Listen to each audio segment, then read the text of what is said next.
사도신경으로 우리의 신앙을 고백하겠습니다.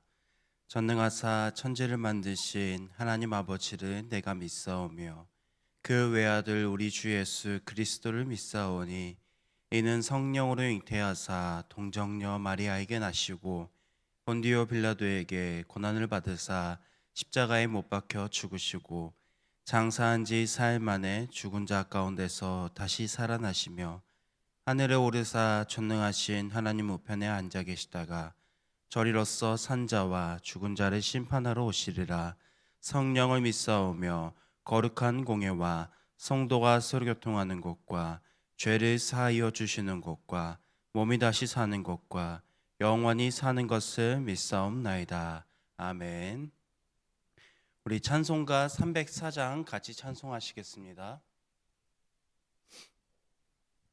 찬송가 304장 우리 함께 찬송하시겠습니다. 그 크신 하나님의 사랑 우리 함께 찬송하겠습니다. 그 크신 하나님의 사랑 말로 다 영영 못하네. 저 높고 높은 별을 넘어 이 낮고 낮은 땅 위에 죄범한 영혼 구하려 그 아들 보내사 화목제물 삼으시고 죄 용서하셨네. 하나님 크신 사랑이 증량 다 못하네. 영원히 변치 않는 사랑 성도여 찬양하세.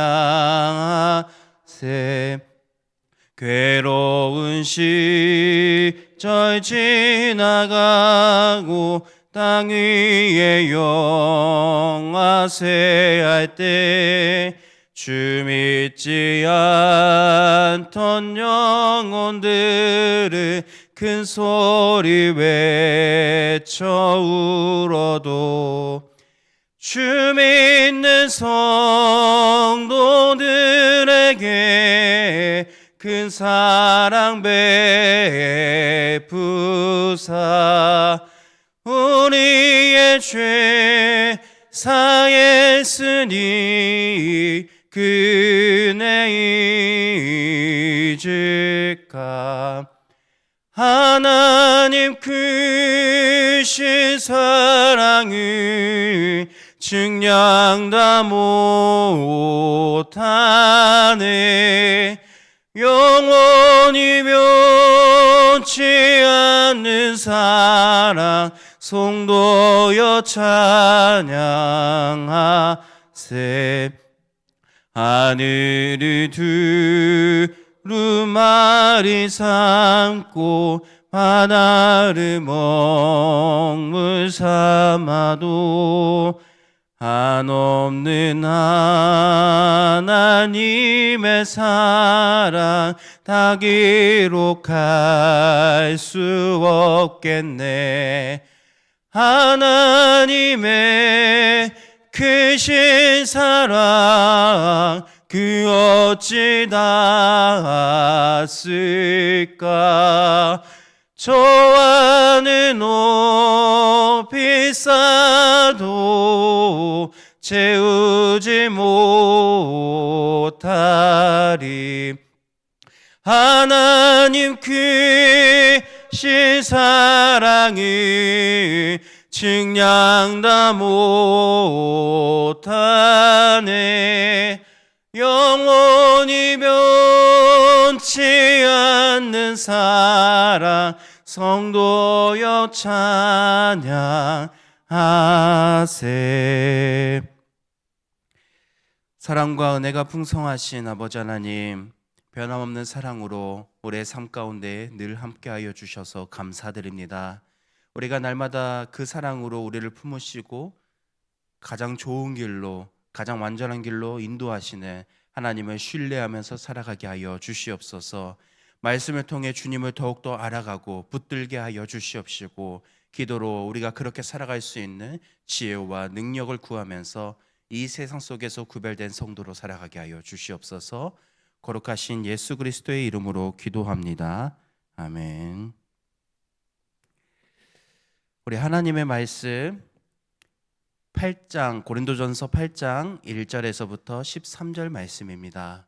원래 본문은 7장 25절부터 40절 말씀인데요. 오늘은 8절 말씀으로 함께 은혜를 나누도록 하겠습니다.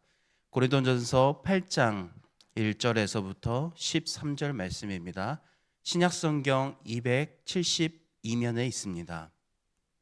한 절씩 교독하겠습니다. 우상의 제물에 대하여는 우리가 다 지식이 있는 줄을 아나 지식은 교만하게 하며 사랑은 덕을 세우나니,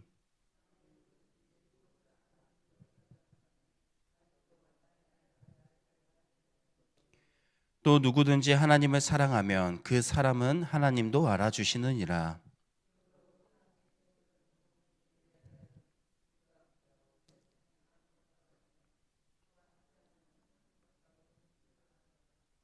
비록 하늘에나 땅에나 신이라 불리는 자가 있어 많은 신과 많은 주가 있으나, 아무리 그에게서 낳고 또한 한 주,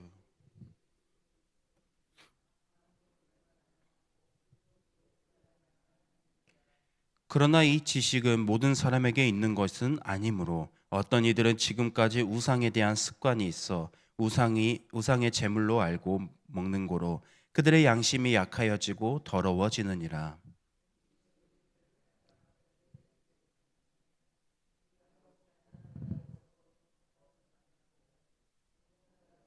더 잘 사는 것도 아니. 그런즉 너희의 자유가 믿음이 약한 자들에게 걸려 넘어지게 하는 것이 되지 않도록 조심하라.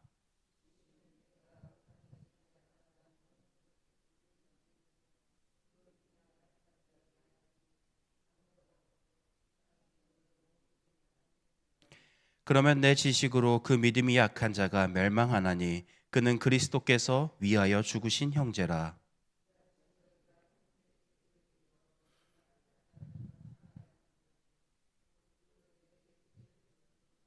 함께 읽겠습니다. 그러므로 만일 음식이 내 형제를 실족하게 한다면 나는 영원히 고기를 먹지 아니하여 내 형제를 실족하지 않게 하리라. 아멘. 오늘 본문은 우상에게 바쳐진 제물을 먹는 문제가 있었습니다. 당시 고린도 지역 시장에서 판매하는 상당수의 음식은 바로 우상에게 바쳐졌었던 고기였었습니다. 이 문제를 보면서 고기를 먹느냐 마느냐 하는 의견이 갈렸었습니다. 한쪽에서는 우상에게 바쳐진 고기를 먹는 것이 우리에게 무슨 의미가 있느냐, 우상은 헛되기 때문에 우리가 먹어도 아무런 문제가 없다라고 생각하는 부류가 있었고, 다른 한쪽은 아직은 바울이 말하는 것처럼 우상에 대한 습관이 남아 있었기 때문에 이 우상에 바쳐진 고기를 먹지 않는 것이 우리에게 더 유익하다라고 생각하는 입장이 있었습니다. 그런데 우상에게 바쳐진 고기를 먹는 것이 우리에게 문제가 되느냐? 사실은 그렇다고 볼 수는 없습니다. 우상은 거짓된 것이기에 그것에 바쳐진 음식을 먹는다고 해서 성도의 구원에 아무런 영향을 미치지 않기 때문입니다. 그러해서 우상에게 바쳐진 고기를 먹는다고 입장을 고수하는 성도의 입장이 의견이 틀린 것은 아니었습니다. 그런데 바울은 이것을 옳고 그름 이런 문제로 접근한 것이 아니라 단순히 그는 먼저 지식은 사람을 교만하게 만들며 사랑은 덕을 세운다라고 말합니다. 우리 본문 1절 말씀 함께 읽어보도록 하겠습니다. 우상의 제물에 대하여는 우리가 다 지식이 있는 줄을 아나 지식은 교만하게 하며 사랑은 덕을 세우나니. 우상에게 바쳐진 음식을 먹는 성도들에게 있어서 문제는 그들에게 있어서 우상을 먹는 지식은 교만하였던 문제에 있었습니다. 그 교만이라는 것은 내가 이 음식을 먹음으로써 내가 그 먹는 모습을 봤을 때 믿음이 실족하여 넘어질 수 있는 성도들을 바라보지 못하고 그저 내 자유를 마음껏 누리는 지식적인 교만에 머물러 있었다라는 것을 바울은 지적하고 있습니다. 바울은 신앙의 성숙함이 단순하게 하나님의 말씀을 많이 아는 지식적인 것에서 나오지 않는다라고 말합니다. 사랑으로 세워주는 데에 있다라고 말합니다. 여기에서 덕을 세우다라고 하는 표현을 보면은 집을 짓다, 건물을 세우다라는 원래의 뜻을 갖고 있습니다. 바울은 이 덕을 세우다라는 의미를 확장시켜서 집을 짓다, 건물을 세우다라는 의미를 교회 공동체를 세우다, 각 성도 한 명을 성장하게 하다라는 의미로 확장시켰습니다. 다시 말해서 지식으로 교만을 하는 것이 아니라 우리가 그 안에서 서로 사랑함으로써 함께 성장할 수 있도록 세워가는 교회의 공동체가 되어야 합니다라고 말하고 있는 것입니다. 고린도 교회 안에는 믿음이 아직 연약한 성도들이 있었습니다.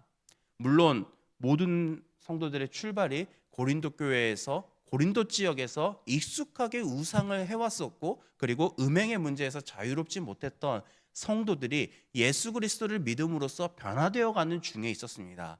그런데 먼저 믿는 성도가 있는 반면에 나중에 믿는 성도가 있었던 거고 그 나중에 믿는 성도 중에 대부분이 믿음이 연약한 성도였습니다. 바울은 그들이 아직은 우상을 섬기던 습관이 남아있었다라고 말합니다.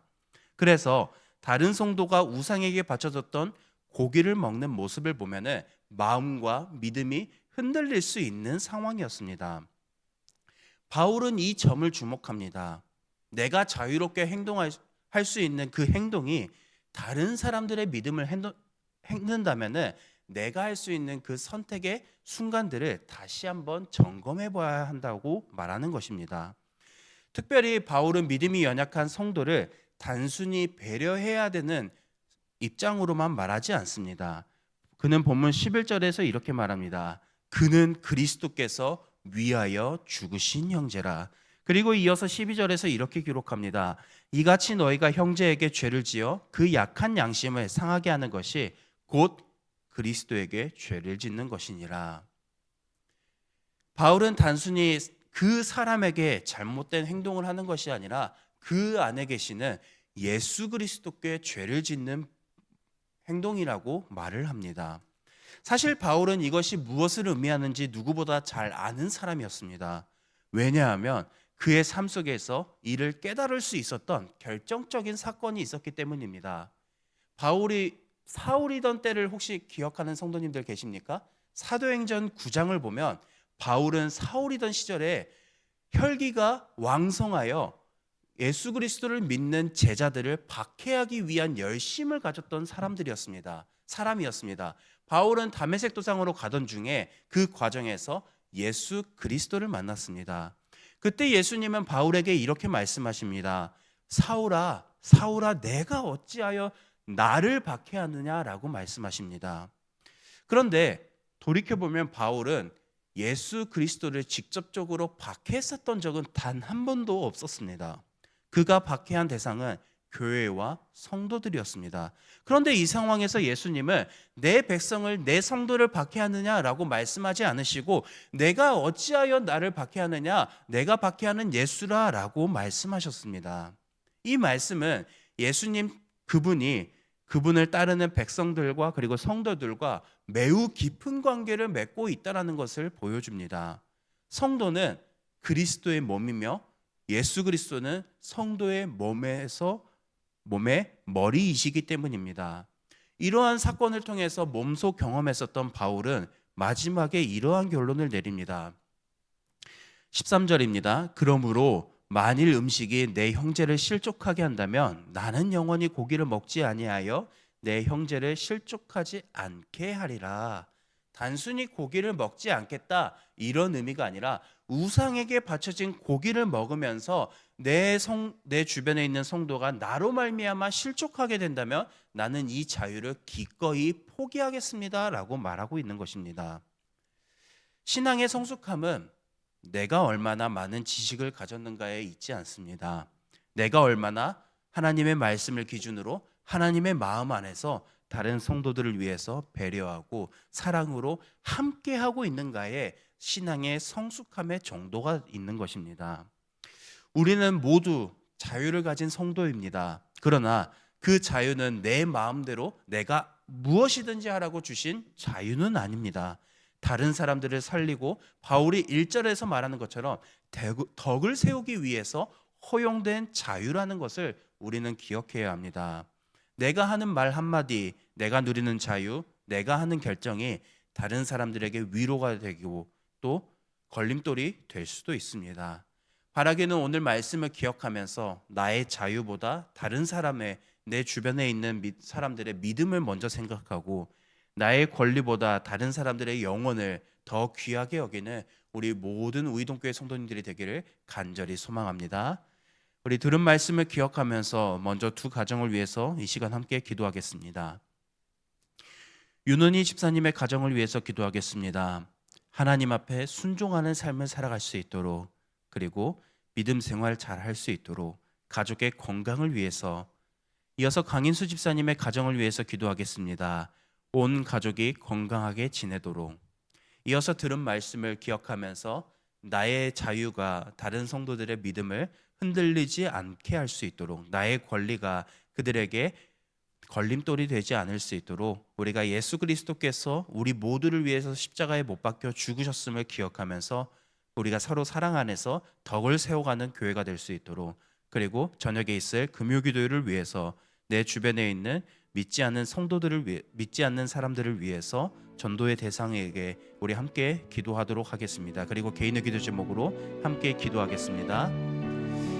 사랑과 은혜가 풍성하신 아버지 하나님, 오늘 이 시간 우리가 주님